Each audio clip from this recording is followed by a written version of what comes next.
آپ پڑھے لکھے لوگ ہیں, میری بات کو جلدی محسوس کر لیں گے. عزیزان محترم, یاد رکھیے گا, جب کمال بڑھتا جاتا ہے اس میں وقت نہیں دیکھا جاتا, کمال کی قدر ہوتی ہے. نہیں, میری بات پہنچی یا نہیں پہنچی؟ آپ آئیے میرے ساتھ. بہت تو میں نے کہا 1 منٹ میں مسئلے کو حل کر دو اور مسئلے کو تمام کر رہا ہوں. مثلا ہم ایک مزدور لے کر کے آئے کام کرنے کے لیے. کتنی دیر کے لیے؟ 8 گھنٹے کے لیے. جو مزدور کام کرتا ہے مٹی اٹھانا, ڈھونا, اینٹا اٹھانے کے لیے کتنا دیتے ہیں؟ مثلا میرے شہر میں مثلا 600-700 روپئے ہے. آپ کیا بھی ایسے ہی ہو جائے گا. 8 گھنٹے وہ کام کرے گا, کتنا دیں گے؟ 700 روپئے مثال. ٹھیک, لیکن اس مزدور کے ساتھ جو مستری ہے وہ بھی 8 گھنٹے کام کرے گا, اسے کتنا دیں گے آپ؟ 1200 روپئے. میں نے کہا فرق کیوں؟ وہ بھی انسان, یہ بھی انسان. اسے 8 گھنٹے کا 700, اسے 8 گھنٹے کا 1200. متوجہ ہیں؟ اس سے آگے اور بڑھ جائیے. اس پروجیکٹ کا جو انجینئر ہے جب وہ آ کے وزٹ کرنے آتا ہے تو آگے کتنی دیر رہے گا؟ 10 منٹ 15 منٹ. اس نے ایک مرتبہ دیکھا, سارا نظارہ کیا, ہاں سب ٹھیک ہے. 15 منٹ آ کے وزٹ کی, اس کی فیس کتنی ہو گئی؟ 2000 روپئے, 5000 روپئے. میرے ساتھ چل رہے نہیں چل رہے؟ انسان وہ بھی جو مزدور تھا, انسان وہ بھی جو مستری تھا, انسان وہ بھی کہ جو انجینئر بنا ہوا ہے. توجہ ہے بھائی بکرم. اب یہ تو چھوٹی مثال ہے, اب اس کو آپ آگے لے کے چلے جائیے. کسی بڑے پروجیکٹ, کسی بڑے پلانٹ, کسی بھی ریفائنری, کہیں پر بھی بڑے بڑے پروجیکٹ جو پائے جاتے ہیں ڈیم وغیرہ میں, وہاں پہ کوئی خرابی پیدا ہو گئی, کہا یہاں پہ انجینئر کوئی پیدا نہیں کرتا, کہا انگلینڈ سے آئے گا, جرمنی سے آئے گا. میرے ساتھ ہے, جرمنی سے انجینئر آیا, وہ اپنی گاڑی میں بیٹھا ہوا ہے, اترا بھی نہیں, وہیں سے بیٹھے بیٹھے معائنہ کیا. اس نے کوئی 2-4 خطرے لائن لکھی, 2-4 انسٹرکشن دیے, اور پھر معاملہ حل. اور وہ چلا گیا. کتنا لیا اس نے؟ 2 لاکھ روپے. اس کی 5 منٹ کی فیس ہو گئی. میں نے کہا فرق کیا ہوا؟ میری بات پہنچی یا نہیں پہنچی دوستوں؟ میری بات پہنچی یا نہیں پہنچی؟ میں نے کہا فرق کیا ہوا؟ مزدور کو 8 گھنٹے کا 700 روپے, وہ 5 منٹ کا بڑا جرمنی انجینئر سے 2 لاکھ روپے, 10 لاکھ روپے تمہیں فی دے رہے ہو. کہا مولانا صاحب مسئلہ انسان کا نہیں, مسئلہ علم اور کمال کا ہے. جتنا کمال بڑھتا جاتا ہے پھر وقت نہیں دیکھا جاتا, کمال کی قدر ہوتی ہے. اب سمجھے, ثقلین کی عبادت ایک طرف ہے, علی کل ایمان کی ضربت ایک طرف ہے. جب کل ایمان ہے تو وقت دیکھنا, کمال ایمان دیکھتے چلے جانا. ایک صلوات پڑھ دے محمد والے.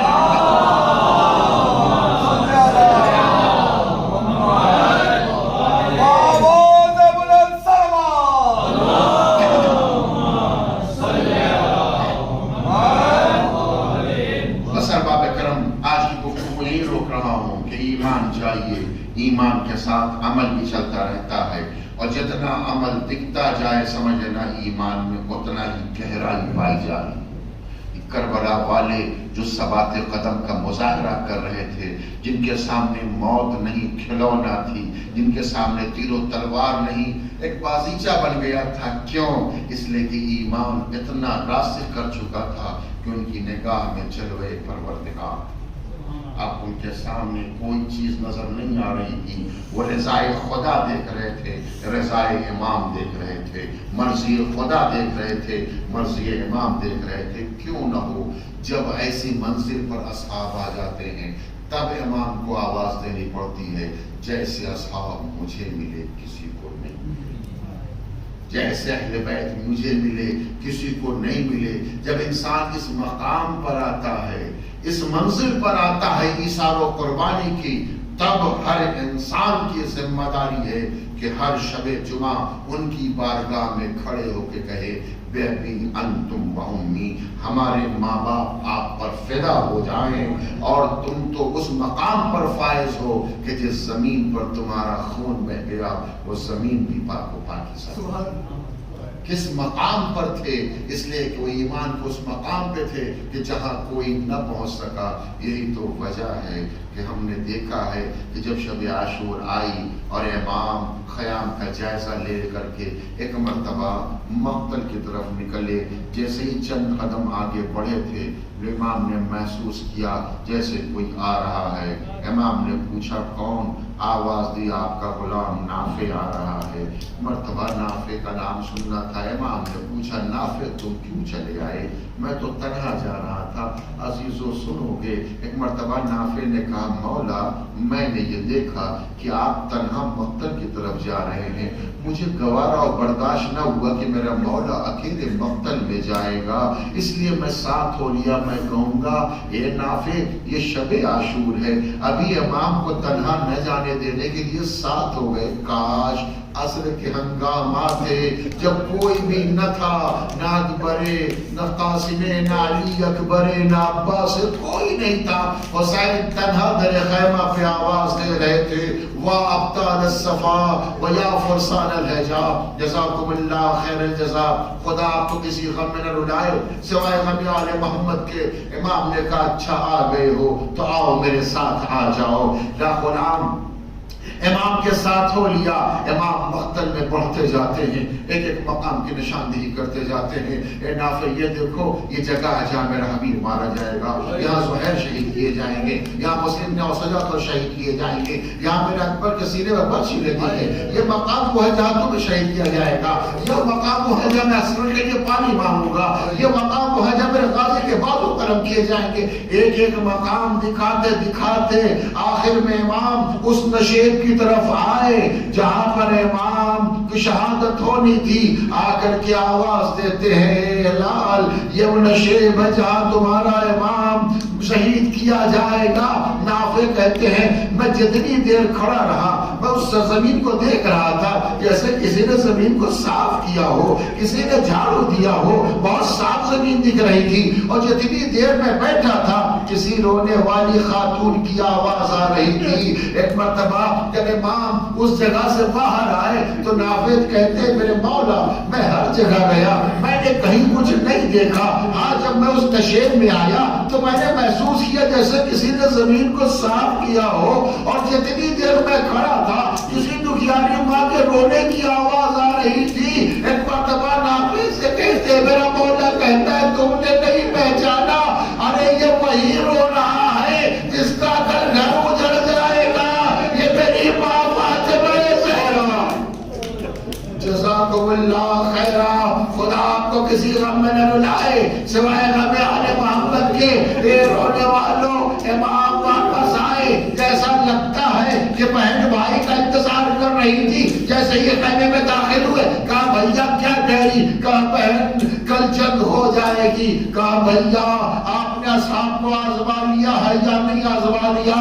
نافع بھی بہت دور نہیں تھے، ان کے کانوں میں آواز آئی کہ شہزادی کو شاید میری وفا پہ بھروسہ نہیں ہے۔ اے رونے والوں دوڑ کر اصحاب کے خیموں کے نزدیک آئے، اے اصحاب وفا کیوں خیموں میں بیٹھے ہو؟ شہزادی زینب کو ہماری وفا پہ بھروسہ نہیں، ارے چلو اعتبار دلا دو۔ سننا تھا اصحاب وفا نے اپنی تلواریں لے کر بی بی کے خیمے کے سامنے آ کر بیٹھ گئے، تلواروں کو گردنوں میں رکھا، آواز دی مولا بی بی سے کہیے ہماری وفا پر اعتبار کرے ورنہ حکم دے ہم اپنے ہاتھوں سے اپنے گلے کو پکڑیں۔ وَسَيَعْلَمُ الَّذِينَ ظَلَمُوا أَيَّ مُنقَلَبٍ يَنقَلِبُونَ إِنَّا لِلَّهِ وَإِنَّا إِلَيْهِ رَاجِعُونَ۔ الہی بحق الزہرا وابیہا وبعلہا وبنیہا، پروردگار جو واسطہ محمد اور ہمارے اس عمل کو قبول فرما، جو بیمار و بھاگتے بیمار کربلا شفاء کامل و عاجل عطا فرما، جو پریشان حال ہوں گے پریشانیوں کو دور فرما۔ پروردگار جو وطن سے دور ہمیں سلامت ان کے وطن میں واپس پلٹا۔ پروردگار جو بے روزگار نے برسر روزگار لگا دے، جو برسر روزگار کی رزق میں برکت عنایت فرما۔ انہیں رزق حلال عنایت فرما. پروردگار جو صاحب اولاد نہیں ان کو صاحب اولاد بنا دے. پروردگار جو صاحب اولاد ان کی اولاد کو صالح اور نیک قرار دے. اہل بیت کی تعلیمات پر عمل کرنے والا قرار دے. ہماری بچیوں کو کنیزان زہرا و کنیزان سیدہ میں شمار فرما. پروردگار تجھے واسطہ محمد و آل محمد کا اپنی آخری حجت کے ظہور میں تعجیل فرما. ہمیں ان کے اعمال منصاب میں شمار فرما. ربنا تقبل منا انك انت السميع العليم. یا حسین